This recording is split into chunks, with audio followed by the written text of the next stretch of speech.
kayak pizza gini jadinya nggak bosen ya, bisa ganti-ganti rasa.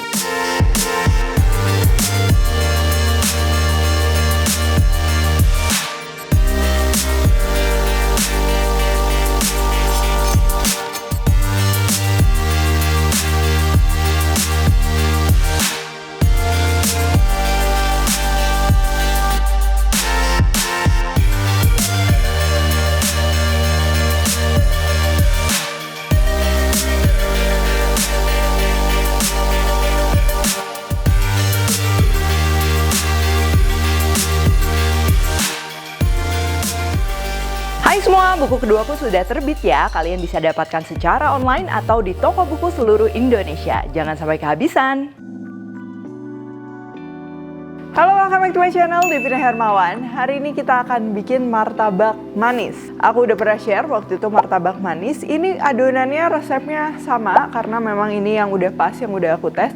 Tapi hari ini metodenya mungkin agak berbeda karena aku akan pakai kompor gas. Jadi kan dari video yang lalu juga lumayan banyak nih pertanyaan tentang kalau misalnya pakai kompor gas gimana. Nah, lebih baik kita akan jelaskan semuanya di video ini. Dan bicara tentang martabak, pasti nggak jauh-jauh nih dari kental manis. Dan hari ini kita akan menggunakan Indomilk kental manis. Oke, sekarang untuk adonan martabaknya, di sini kita akan perlu tepung terigu protein sedang, lalu kita akan perlu tepung maizena atau tepung tangmian, gula, telur, baking powder, air, dan juga nanti sesaat sebelum dimasak kita akan campurkan dengan air lagi dan juga baking soda. Nah, untuk tepung maizena atau tepung tangmian ini sebenarnya itu kalau misalnya kalian nggak pakai, tinggal diganti aja sama tepung terigu protein sedang. Tujuannya aku tambahin itu supaya teksturnya dia jadi lebih kenyal. Lalu untuk isiannya di sini kan kita akan bikin martabak pizza ya. Jadi aku bakalan bikin isiannya tuh macem-macem kayak pizza gitu. Tapi untuk isian sebenarnya kalian bisa bebas pakai apa aja, apalagi ini martabak pizza, atau mungkin kalian cuma mau pilih salah satu jadi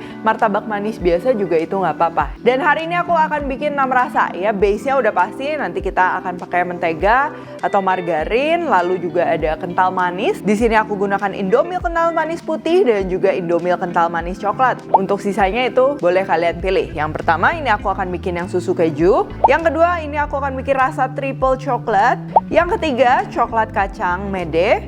Yang keempat ini jagung susu keju atau jasuke. Lalu ada rasa biskuit coklat. Dan juga terakhir ini rasa pisang keju. Pastinya rasa-rasa tersebut udah familiar juga ya. Dan bisa kalian sesuaikan aja. Oke, sekarang ini kita akan membuat martabaknya. Nah, yang cukup tricky dalam membuat martabak pastinya untuk membuat martabak yang matang merata dan juga bersarang. Itu yang jadi ciri khas. Dan pertama yang penting pastinya dari komposisi. Adonan martabaknya ini dia harus pas konsistensinya, nggak boleh terlalu kental ataupun terlalu cair. Kalau terlalu kental pastinya nanti dia jadi padat dan juga dia sulit bersarang.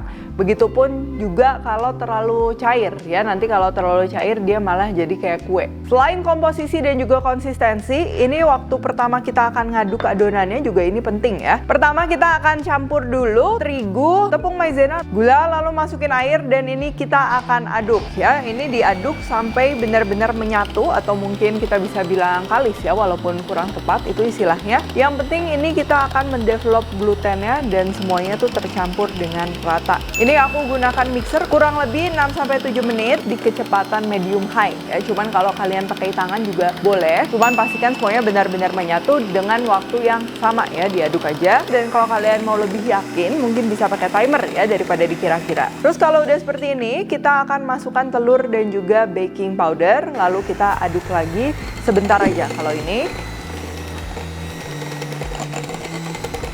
Dan kita akan diamkan, kita akan istirahatkan minimal banget aja ini 1 jam ya, supaya aromanya tuh terfermentasi dan juga lebih wangi, atau mungkin kita kenalnya itu jadinya nggak bau terigu mentah. Cuman kalau kalian ada waktu lebih, ini boleh sampai 3 jam.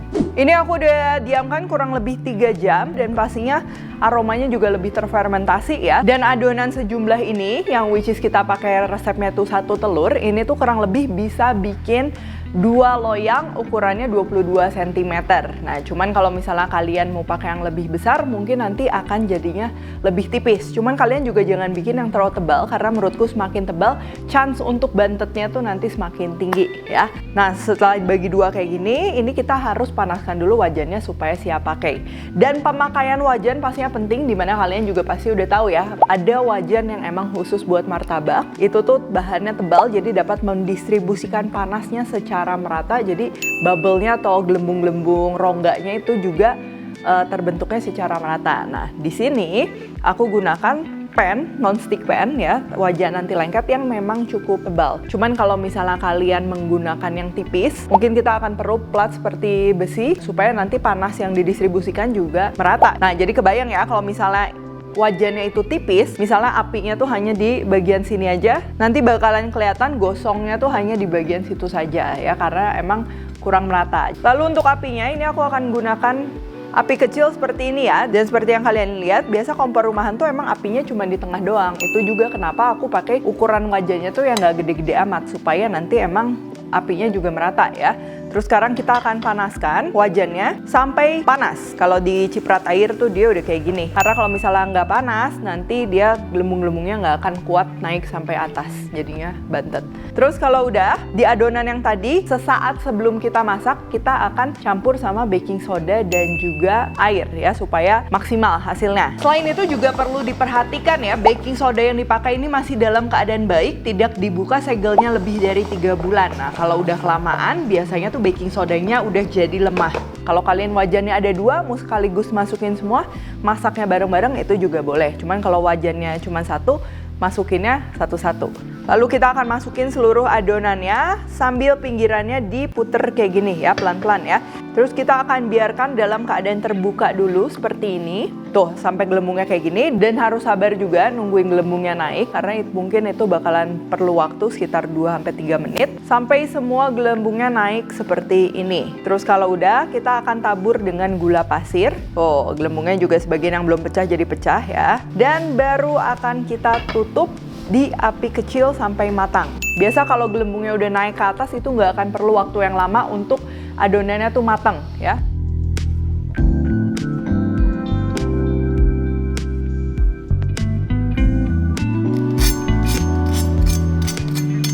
Oke, sekarang base martabaknya udah jadi, ini langsung aja tinggal dikasih topping ya. Khususnya kalau mau oles margarin atau butter itu dalam keadaan masih panas, jadi dia bakalan langsung meleleh.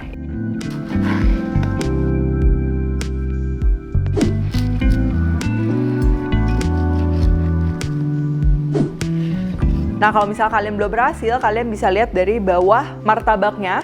Kalau misalnya dia terlalu bintik-bintik, itu berarti kadang baking sodanya kebanyakan. Yang bisa kalian coba juga itu pasti bau soda. Terus kalau misalnya bawahnya tuh nggak mulus, dia bergelombang, itu biasa adonannya terlalu cair. Dan juga kalau kebanyakan telur di adonan martabak ini, pastinya bawahnya tuh jadi melempem, gak garing kayak gini ya.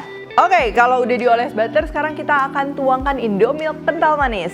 Nah, Indomilk kental manis ini ada 2 varian rasa ya. Ada rasa plain atau putih dan coklat. Pas banget nih buat bikin martabak kayak gini. Dua-duanya bisa kita pakai ya. Nah, sekarang Indomilk kental manis putih punya kekentalan yang lebih tebal loh Bu Ibu. Jadi cocok banget digunakan sebagai bahan membuat kue, topping, sampai campuran minuman.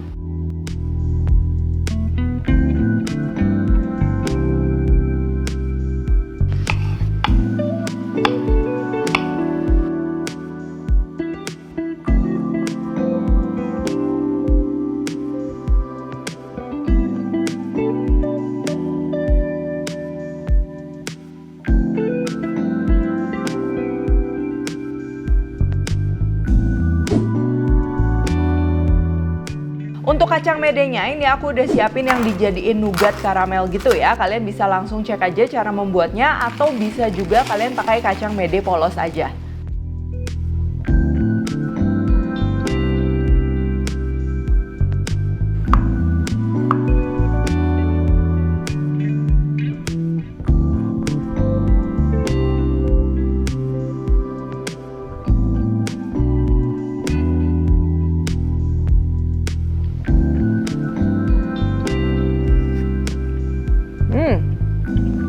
Berongga, manis, dan juga pastinya gurih ya dari topping-toppingnya. Jadi walaupun martabak tuh kesannya hidangan yang sangat penuh, tapi Karena dia teksturnya tuh berongga dan juga kenyal, jadi ketika masuk mulut dalam satu gigitan tuh benar-benar nggak berat ya. Dan juga ada sensasi meltingnya gitu dari butter yang kita kasih. Apalagi yang nggak boleh banget ketinggalan, ini Indomilk kental manis bikin martabaknya ini benar-benar nikmat. Untuk komposisi juga udah aku tulis semuanya di description box, tinggal dicek ya. Dan juga ini topping yang ramai ini menurutku cukup menarik apabila mau bikin hidangan misalnya buat keluarga, tapi rasa favoritnya tuh berbeda-beda. Jadi kita bikin satu kayak pizza gini jadinya nggak bosen ya, bisa ganti-ganti rasa. Untuk tips and triknya juga bisa diikutin ya, supaya nanti hasilnya juga memuaskan dan tidak bantet. Jangan lupa juga kalian untuk membeli Indomilk kental manis yang bertanda khusus ya, karena lagi ada promo gemas, dimana kalian bisa memenangkan hadiah total miliaran rupiah. Dan caranya gampang banget, kalian tinggal kirim aja kode unik yang tertera pada kemasan kaleng dan kupon yang terdapat di renceng saset melalui WhatsApp atau SMS. Dan setiap minggunya akan dipilih 1000 pemenang ya untuk pulsa, dan juga ada 3 pemenang untuk sepeda motor. Kalian tinggal screen capture aja ya untuk infonya berikut ini. Dan nanti di akhir periode promo ini juga akan ada 15 pemenang yang masing-masing mendapatkan 20 juta rupiah serta 6 pemenang untuk mendapatkan hadiah mobil Suzuki R3. Oke, kalau gitu thank you for watching. Jangan lupa untuk kumpulkan kode unik sebanyak-banyaknya dengan cara membeli produk Indomilk kental manis, atau untuk info lebih lengkap kalian bisa langsung aja kunjungin websitenya atau hubungi layanan konsumen Indofood bebas pulsa. Kalau kalian recook juga jangan lupa tag Devina Hermawan @devispantry di Instagram, like, subscribe, share, komen, dan lain-lain. Stay tune terus and see you in the next video.